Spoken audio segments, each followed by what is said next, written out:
The girl didn't flinch when the drifter reached for her face. She just lowered her eyes and said, steady as dry wind, "Please don't talk about my face."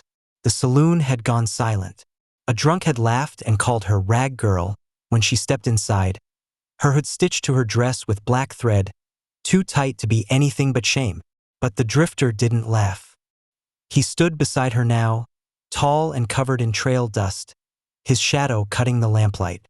He didn't touch her, not yet, just studied her a moment, like he was remembering something that hurt. Then he said, quiet enough only she could hear, "I wasn't gonna talk about it. I was gonna say it's yours." She blinked once, then turned her face away. But let's go back to where it all started. 2 days earlier, the drifter had ridden into Flat Hollow just before dusk, a gray gelding beneath him and a bedroll tied with rope. He didn't speak to the stable boy who took his reins, didn't nod to the 2 women watching from the mercantile window. He just walked across the dirt street and leaned against the water trough outside the saloon, arms folded like he had all the time in the world. Folks noticed him. His kind always got noticed. Not outlaw rough, not soldier clean, just quiet. Worn boots, black coat, something unsaid behind the eyes.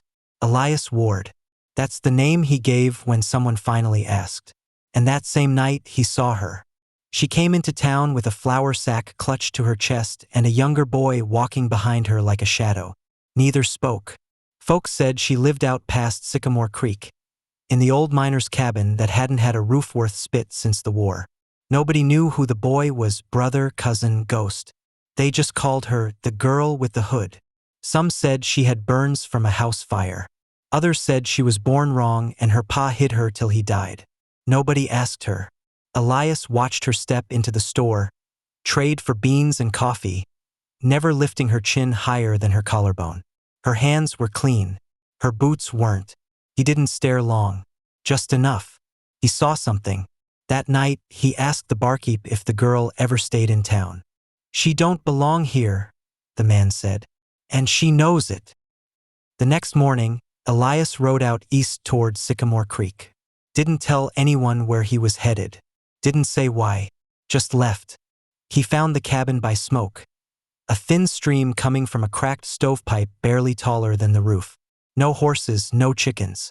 Just a patch of turnips and a line strung with drying clothes that looked like they'd been washed in a creek. She came out with a rifle when she saw him. Didn't aim it. Just held it wrong, like someone who learned to survive, not to shoot. "I ain't beggin', and I ain't sick," she said. "So unless you're the law, I'm not." Elias stayed on his horse, hands open at his sides. "Just passing through." She lowered the barrel an inch, maybe 2. "You're off the main trail," she said. "So are you." Silence. Then the door creaked and the boy stepped out. Thin, eyes too big for his face, maybe 9 or 10, looked up at Elias, then back at her. "He hungry?" Elias asked. The girl didn't answer. Elias reached into his saddlebag and pulled out a cloth bundle, tossed it toward the porch. The boy caught it. "Biscuits. Dried apple." "I don't want nothin'," the girl said. "I didn't offer nothin'. She stared at him, jaw set. Then she said, quiet, "You can water your horse."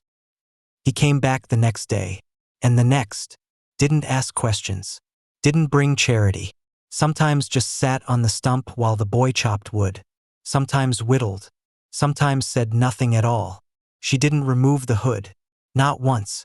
But she started leaving out a second tin cup for coffee. Started standing closer to the doorway when he spoke. On the 5th evening, when the wind kicked up and dust blew through the hills, she said, almost like it hurt, "You don't ask what happened." "No." Elias looked into the fire. "Don't need to." She was quiet a long time. Then, "Men usually ask." He didn't respond. Just poured her coffee. Held it out, eyes soft. She took it. That night, he slept in the barn. And when coyotes cried out near the ridge, he sat up, hand on his pistol. But it wasn't them he heard. It was her. In the dark. Breathing sharp, like she was crying but trying not to. He didn't move. Just stayed still. Listening like he wasn't. The next day, she asked him to ride to town with her. Just to carry the sack back, she said. They stare less when there's a man beside me. So he did. They walked into the mercantile together, boy trailing behind. And the room went quiet. The girl held her head low. The drifter didn't.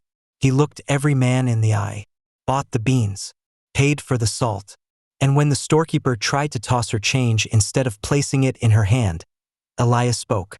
She's not made of fire. The room stiffened, but no one answered. Now, back in the saloon, the place she had never dared step foot, she stood beside him again. The drunk leaned off his stool. What's she hidin', huh? Bet it ain't as bad as. He didn't finish. Elias didn't raise his voice, just looked at the man. And the man sat down like his knees forgot how to stand. Please don't talk about my face, she whispered. And Elias, without shame or fear, lifted his hand slowly, not touching her, just lifting her chin, and smiled anyway. No one spoke after that. But something had shifted. And by dusk, word was already crawling through Flat Hollow that the drifter was protecting something he shouldn't. They came that night, not with torches, not with guns, just boots on dry grass and the creak of leather straps. 3 men, all locals. Elias heard them before they reached the edge of the cabin light. Footsteps that tried to sound casual and failed. He was already outside, seated on the split log that served as a bench, sharpening a blade he hadn't used in years. He didn't stand, just looked up.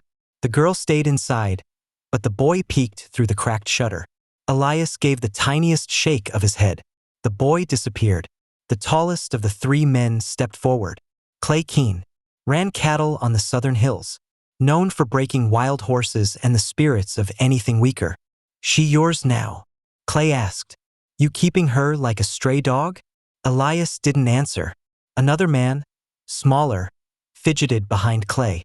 Town don't like the way things are looking, stranger. You walk around with a veiled girl like she's your bride, folks'll start talking.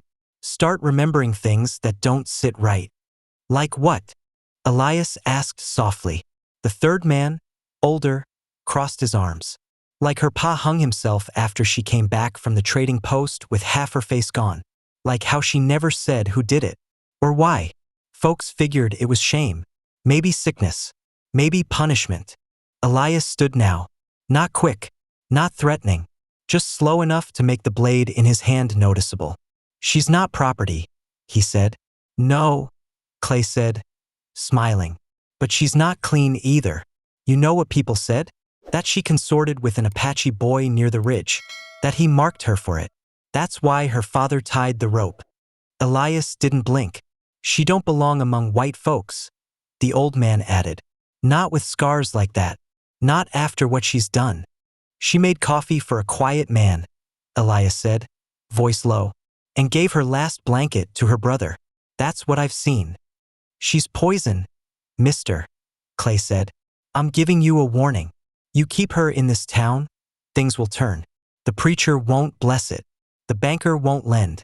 The blacksmith already turned her away last spring. You're not building a life here.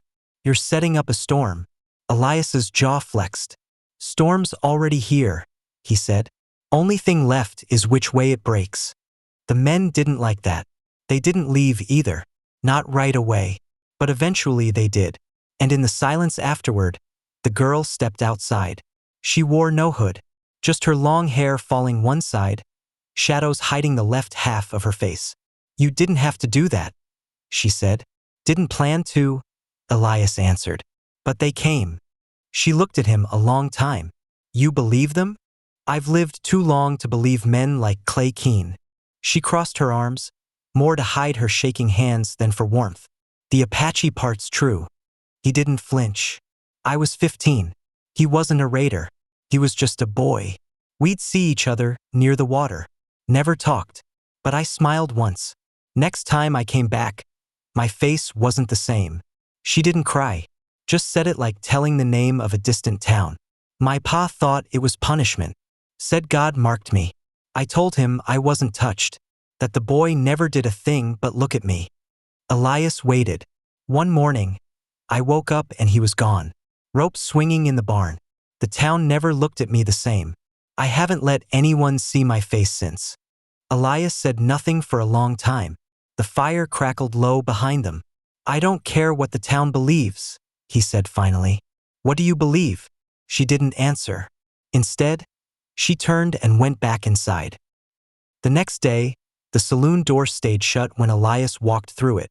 He sat at the bar, ordered one coffee, then asked the barkeep, loud enough for the corner tables to hear, "That blacksmith still making stirrups?" Heads turned. "I need a custom pair," Elias said. "For someone with a bad ankle." "You tell him that." The barkeep swallowed. "You mean for her?" Elias looked him dead in the eye. "I mean for a woman who survived more than you ever will." A long silence followed. Then a shuffle of boots as someone quietly stepped outside. Word spreading again. By sundown, they came back. Not Clay this time, but his sister. A church woman. Bonnet always tied too tight. Mouth always tight too. She knocked on the cabin door without invitation. The girl opened it. Elias stayed seated on the porch, knife still in hand. The woman's voice was sharp. "I brought this." She held out a sack of flour. "You don't have to speak. Just take it." The girl looked down at it, confused. "You were 15, the woman said.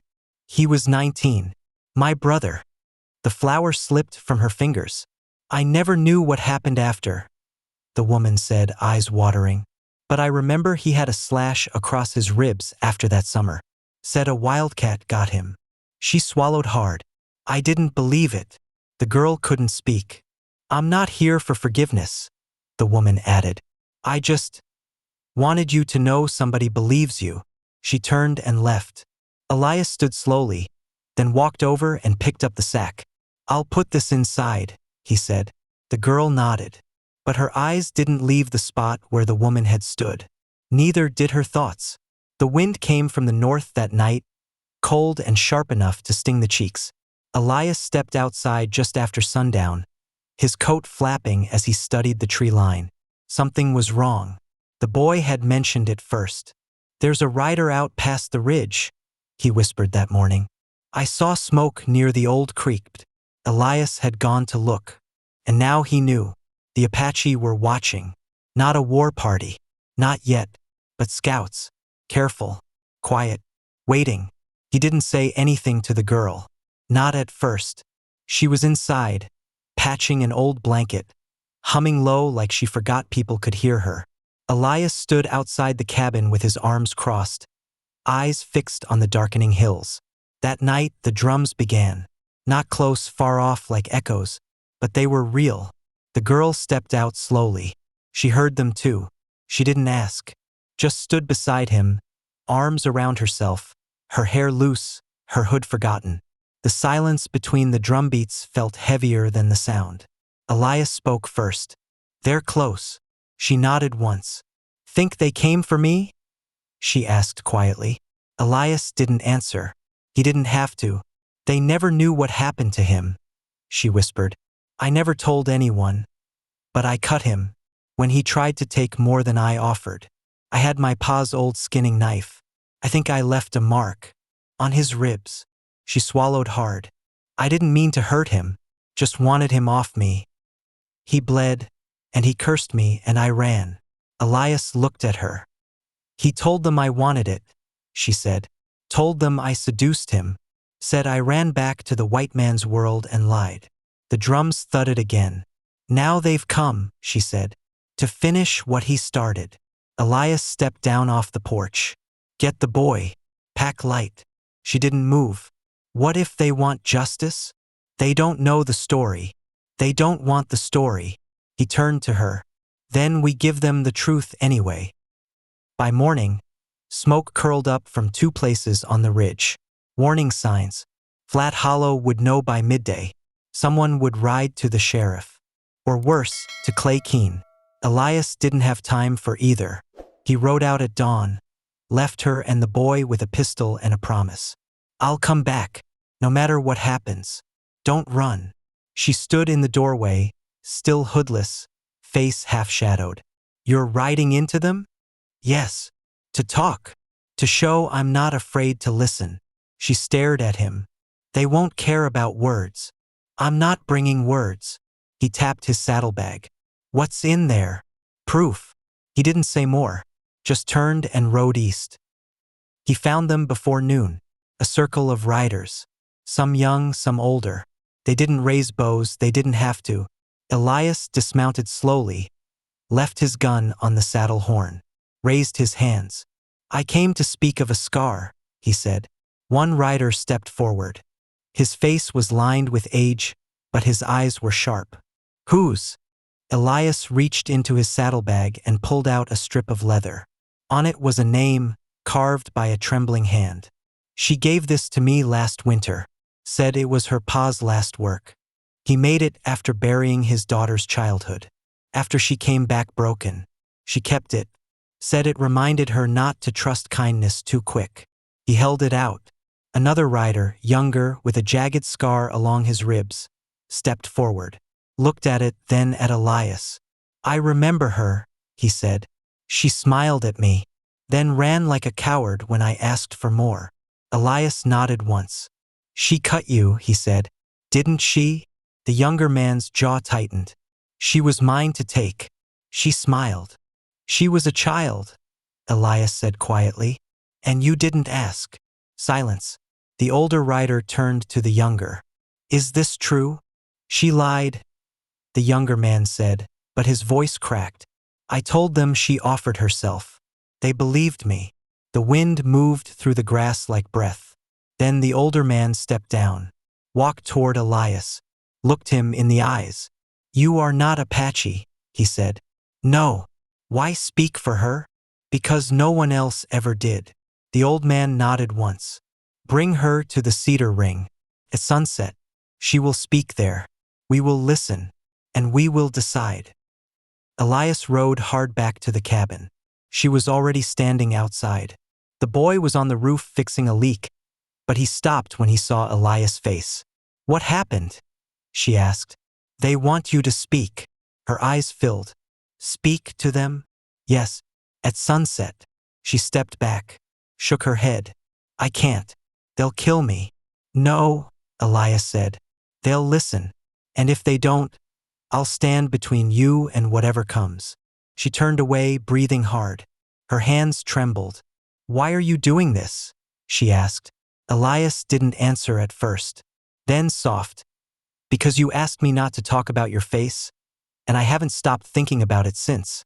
She looked at him, fully, deeply, for the first time, and something in her broke. But it wasn't weakness. It was fear giving way to courage. They gathered in the cedar ring just after the sun dipped behind the ridge. 20 riders. Maybe more. Silent. Still. No torches, no spears, just presence. That alone was enough. Elias stood at the edge of the circle with the girl beside him. She wore her old hood, stitched at the seams, the same one she'd hidden beneath for years. But her fingers gripped the edges now like she might take it off. Might not. The boy sat on a log behind them, knees pressed together, hands folded like in church. The elder stepped forward first, the same one who'd spoken to Elias. He raised his hand not to stop them but to begin. You come to speak of old wounds, he said. Then speak. The girl didn't move. Not at first. Elias stayed beside her, hands still, body calm. You don't have to do this, he said gently. Yes, I do. She stepped forward one pace, then another. The firelight caught her face just enough to show her jaw, her cheekbone. Then, with trembling fingers, she reached up and pulled the hood down. Gasps weren't spoken, they were felt.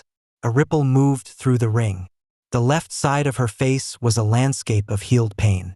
Raised skin, shiny and twisted near the temple. A long scar curved from just below her eye down to her jawline. But her eye was intact. Her mouth steady. She didn't flinch. My name is Anna, she said. I was 15. I came to the creek because I was curious. I'd seen him there before. We never spoke, but I wasn't afraid. She looked directly at the younger warrior, the one with the scar on his ribs. You smiled at me. I smiled back. The next time, you grabbed my wrist. Her voice shook once, then steadied. I told you no. You didn't stop.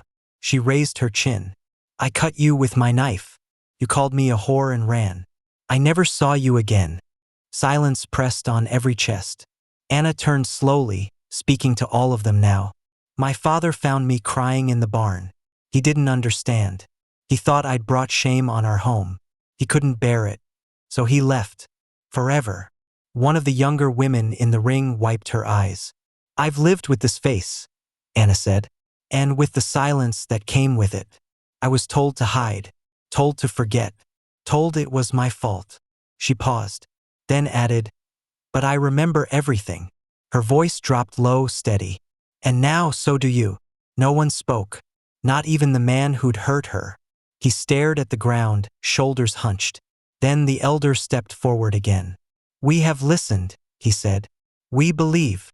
He looked to the younger man. You do not speak. The younger warrior didn't lift his head. The elder turned back to Anna. You were wronged, and no one spoke for you. Not until now.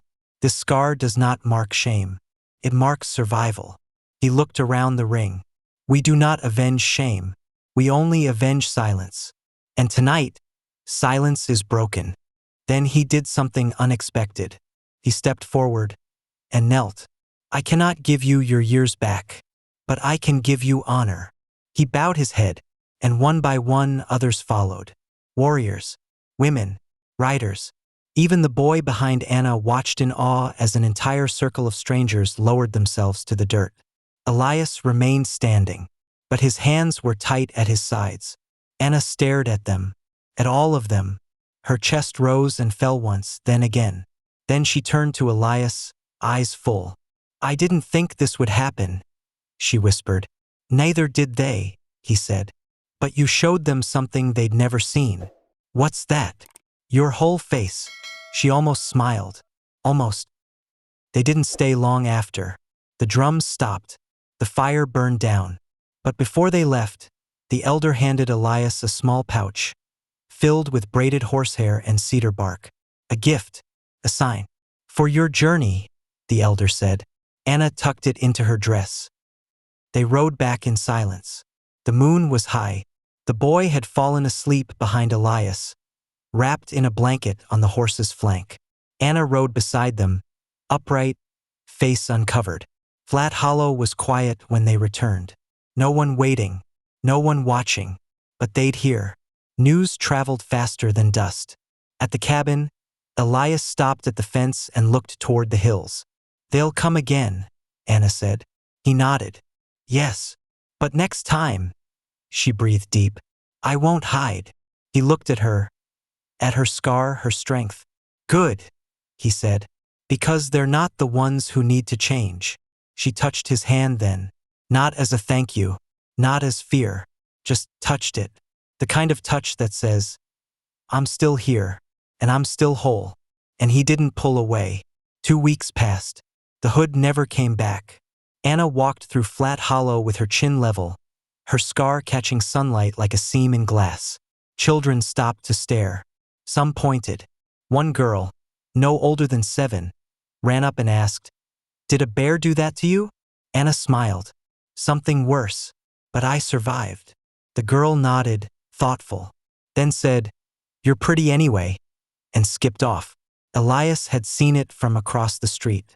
Didn't say a word, just watched as Anna knelt down to tie the boy's boot, then stood again like she'd always belonged. The town hadn't turned into saints overnight, but something had shifted. The blacksmith nodded when he saw her. The barkeep poured her coffee without hesitation. The preacher's wife sent a jar of peach preserves. No note. And Clay Keene? He hadn't been seen in town since the night the drums started. Word was he rode east to join a rail outfit. Left in the dark. No goodbyes. Anna never asked. Never needed to. She had other things to think about. Elias stayed. Didn't explain it. Just started repairing the roof, splitting wood, fixing the busted hinge on the cabin door like it had always been his. One morning, the boy asked him, You my pa now? Elias froze mid-stir with the coffee tin. Looked at the boy. No, he said gently. But I'll stay long as you want me to. The boy nodded. That's enough. One evening, as the sun folded behind the hills, Anna sat beside Elias on the porch. The air was golden, quiet. I used to dream of starting over somewhere else, she said. Elias didn't respond. But now I think maybe I don't have to start over. Maybe I just start here. He looked at her. Not the scar. Not the hair that still fell heavy over one side, but her eyes. Clear. Grounded. I've watched towns burn, he said. Watched good men hang and bad ones build cities. But I've never seen someone carry so much shame and turn it into something like peace. Anna turned her head, surprised. You think I have peace? You're getting there. She smiled, small, tired, real. What about you? She asked. Elias leaned back in the old chair. I got no face to hide. Just mistakes to carry. You never told me why you came here. No, he said. But I might. Someday. She didn't press. She didn't need to. The first frost came early that year. The boy was out collecting firewood, and Elias was inside repairing a drawer when Anna walked in holding a folded piece of paper. This came with the salt shipment from town, she said. Had your name on it. Elias wiped his hands, unfolded the paper. It was a warrant. Faded, old, crumpled around the corners. But the name was there. Elias Ward. And beneath it, a crime long buried. Desertion. Harboring enemies. A name signed in ink from a general who was likely already dead. Anna watched him. I never asked who you were before this, she said. Still not asking. Elias folded the paper slowly. You think it'll reach someone who cares? No. She took the paper back and fed it into the fire without looking away from him. Flames curled the edges. The ink blistered.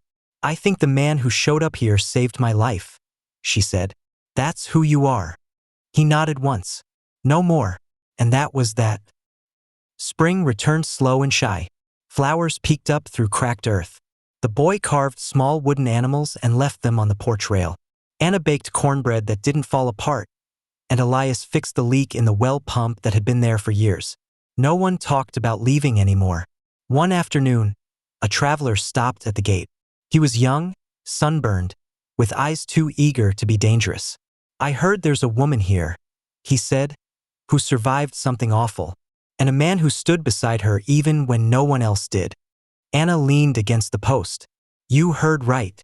The traveler pulled off his hat. I was hoping to ask how you did it. She tilted her head. What? Survive? He nodded. She looked toward Elias, who stood nearby fixing the fence. Then back at the traveler. We stopped listening to what people said we were, she answered, and started believing what we saw in each other. The traveler smiled.